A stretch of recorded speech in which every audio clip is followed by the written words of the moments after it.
Good afternoon, everybody. Thank you. First of all, I want to thank Terrapin for having me here and to participate in this Congress yet again. I feel really honored to be here and to represent the patient. A really, really important part of what all of you are doing and what you're all working towards. I was fortunate to be at the Congresses 2 years ago and again last year, and I have to tell you, I feel a greater there's energy and interest, but much more of a sense of collaboration and the importance of all the different stakeholders coming together. It's really exciting. So my question to you is, when you think about the patient and the word innovation, we've talked a lot about innovation. It's been brought up by early in the day. Do you think about the patient as an innovator? Just like to suggest to you, how many of you think about the fact or even asked yourself the question, actually I had before I joined NORD and have had the amazing opportunity to partner with and get to know patients who are dealing with the challenges of rare diseases. What does the patient know about the science of the disease? You know, about innovation, contributing to research. It's hard for me to say this question as I look at Pat Furlong and I think about what Pat and her group have done in the area of Duchenne muscular dystrophy. Or even, and I heard this question today, how can I partner with a patient considering the regulatory challenges and the compliance issues within my company? How can I actually have that communication and get beyond it? So what I would like to ask all of you today is, this is kind of my goal. Wherever you are, and some of you have been in this space for a while, some of you may be new and looking into it, is the rare disease patient advocate or advocacy groups, most of which have been started by patients, is really a unique individual, and that I want you to think and adopt a mindset of partnering with them as a full and equal partner. And think about, even if you are already doing that, think about other ways where you can bring that patient into the communication and into what you're doing, because the bottom line is we're all here for the patient. So it's been mentioned that this year we're celebrating 30 years since the Orphan Drug Act was actually enacted, and the voice of the patient has really come into be. And I would just say that I bring this up because the voice of the patient has never been stronger and will continue to be more so. And there's many reasons why that is, but we and everybody in this room has an opportunity to really benefit by the power of the patient in bringing forth their story and helping to advocate for therapies that are really needed for the patient community. Because there's a significant unmet need. And I'm not going to go through all these details. We know it, we know the need, and that's why you're all here in the room.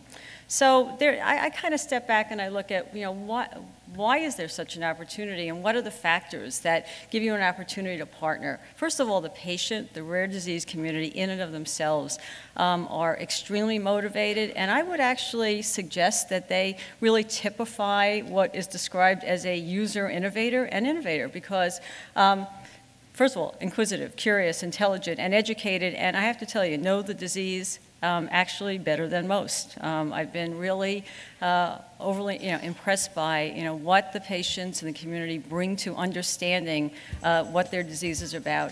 And they're not caught up in, they're really looking at the status quo. How do I get past the status quo? How do I challenge it? How do I move things even faster? And really be a catalyst for affecting change. Then we have connections.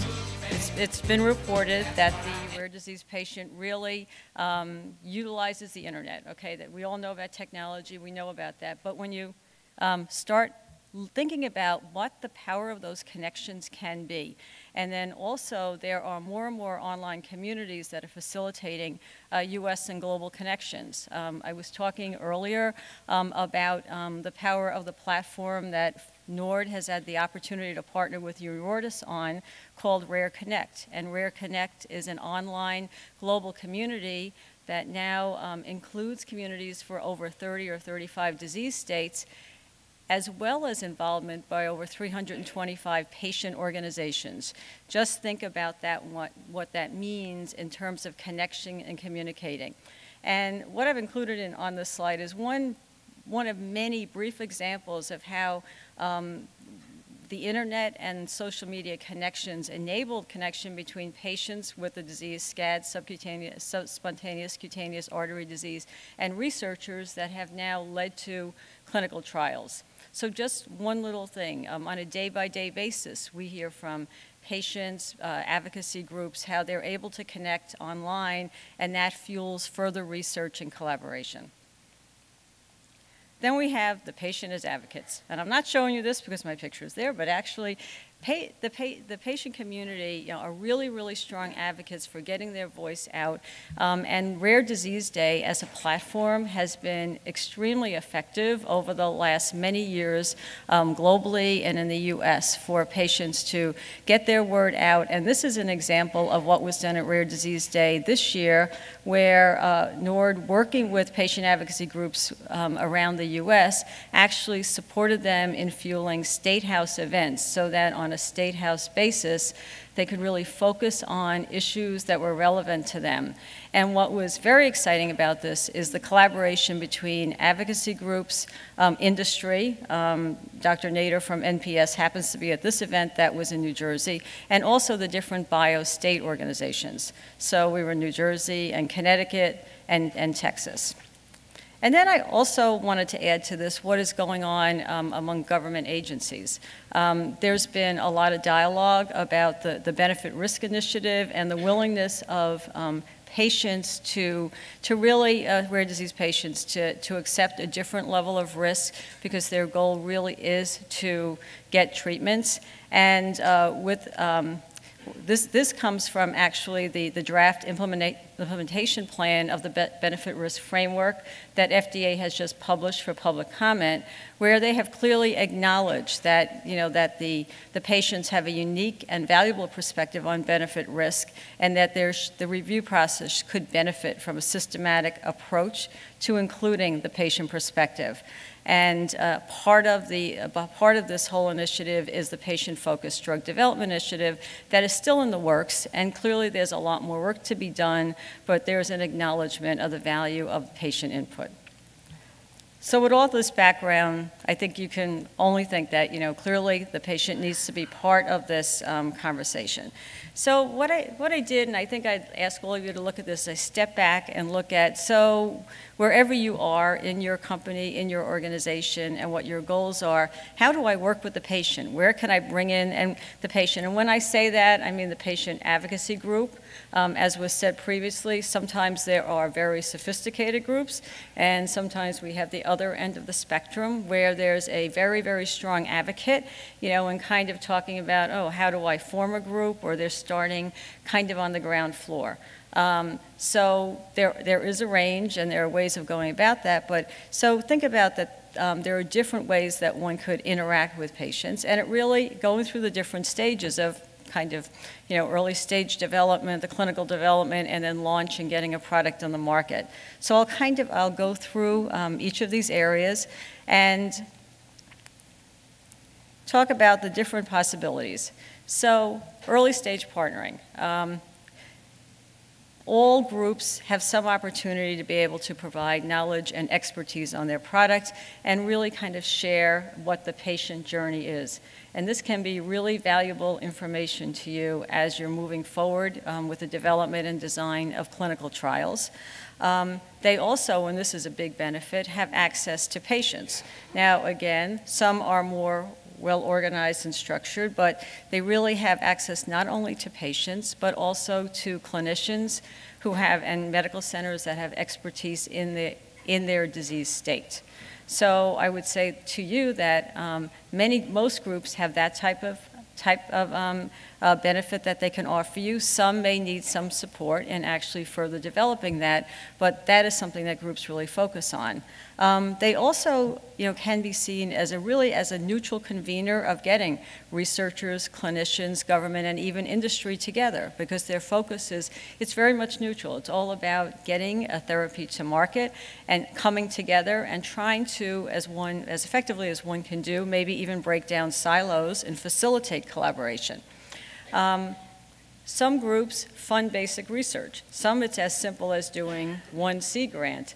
Others are much more, sophisticated and are actually evolving to direct research through a strategic plan and through venture philanthropy.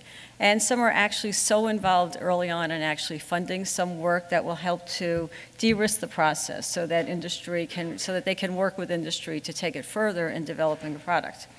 Some of these venture philanthropy groups, which I'll talk about, even have been involved in provide access to biomarkers, clinical endpoints, translational tools, registries, biorepositories. So again, there's a range of organizations, but this gives you the opportunity to kind of look at different groups and see what is available. And those that are more sophisticated, who are known as venture philanthropies, really are starting to establishing business models to actually fuel biomedical research. They're saying, how can I actually be a catalyst in what is being done so I can start to bring what is going on in basic research further and to work with the pharmaceutical and the biotech industry. And really actually become a bridge between academia and industry. There's a group of, within Faster Cures, there's an initiative called TRAIN, or the Research Acceleration and Innovation Network, which includes in their list of organizations about 55 venture philanthropy organizations. Parent Project Muscular Dystrophy is included in that, as well as many organizations, some of which I listed on the slide, who have, in some cases, have actually revamped their model to actually focus on research, some of which actually have drug discovery initiatives. They actually have labs where they're doing some of the really basic research, and again, trying to do the work so that they can de-risk the process and really gain the interest of industry to take the work further. So then going into clinical development, and the first couple of bullets are really interesting, because I think that at NORD, at least, one of the questions that we get very often is, how can I connect with the patient communities, not only to get input on the design of clinical trials, but more so, how do I find the patients? And I think I talked earlier about how, if anything, within patient groups, they have a highly motivated patient community and a very strong connection to the patients. So I think you should really consider those patient groups, because they can be a really big influence in educating patients about the benefits of clinical trials and about participating in clinical trials. And also providing patient insight into the whole benefit-risk considerations, and throughout the process, they're really strong advocates for the development of treatments, for the rights of the rare disease patient, and can participate in meetings with regulatory agencies and in advisory committees. Here's an example of one organization, the United Mitochondrial Disease Foundation, just leading actually a webinar last Friday to share, an upcoming clinical trial with their patient community. So and there are many ways that this is done, but I think what this is an example of the fact that a patient group is more than willing and wants their patients to become involved in trials, because it will benefit their entire community. And then on an ongoing partnership level, again, consider the rare disease patient and advocate.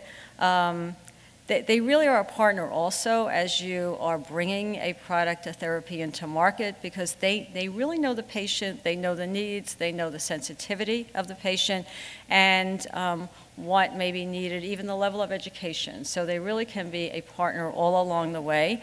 And since a lot of rare disease therapies, actually most rare disease therapies are not that simple and popping a pill.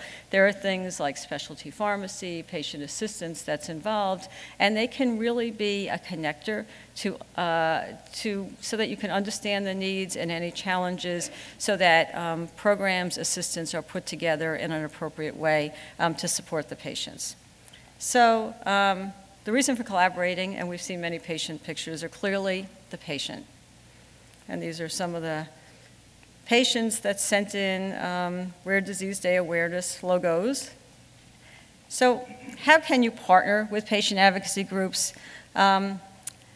Basically, find a common ground. I think it's really interesting. You have goals, and then the patient advocacy group has goals. It really kind of meets in the middle as far as what the objective is, and that's having an effective therapy, something that will help the patients.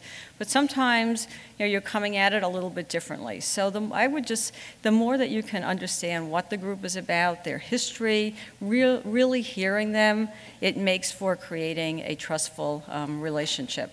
Trying to hear from them what they see as their strategic opportunities to collaborate. Very often, honestly, you may be here and they haven't really thought about those possibilities. They're not at that level yet, and they can learn, but it's kind of, getting to know them and kind of moving forward with them. And NORD is here to help even to make that connections. Very often, we interact and partner with the industry to make a connection to patient advocacy groups, educate about what patient advocacy groups are doing, the different ones, or early on, helping to support a group as they grow and help to develop their organization. So it really comes down to trust and hearing them so that you can really build a relationship and look for those opportunities to collaborate.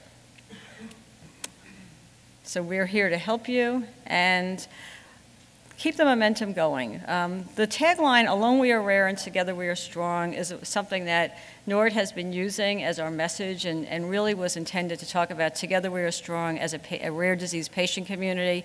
But I would suggest to all of you, together we're even stronger if industry, obviously researchers, patients all work together. So hopefully that you've walked away with this with some additional ideas of how you can partner and involve the patient in the work that you're doing.